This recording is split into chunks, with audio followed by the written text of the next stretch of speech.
Aikari ya maitura ria Karurukuni tharaka ya mũburo mari mibango-ini ya kũngania matigari ma mabati thutha wa kũgerwo ngero ya gũkũrĩrwo ngito cia nyũmba ciao ni Rũhuho mathaa-ini ma thaa 11 cia bwaini wa ira. Kitu za 11 hivi upepo ilikuja kali na ikanibebea nyumba hii yote, mabati kaangusha huku chini na ikabeba kila kitu kilikuwa ndani yake hapo.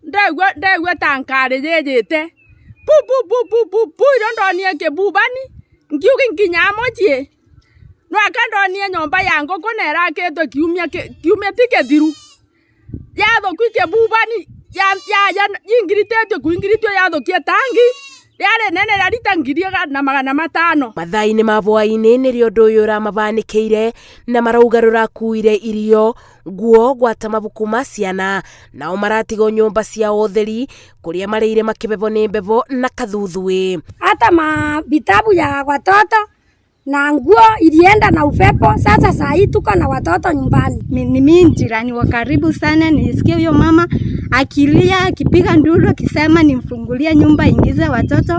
Nilipofungua nyumba aliingiza watoto na nikakimbia kumsaidia.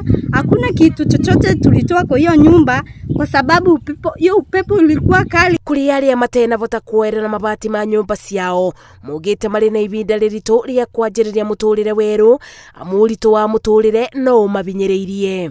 Sasa hapo kwangu hakuna kitu ilibakisha hapo. Hata vitabu vya watoto yote ilinyesho, nguo zote zikanyesho na viatu kila kitu. Vyakula ilikuwa ndani yote kanyesho.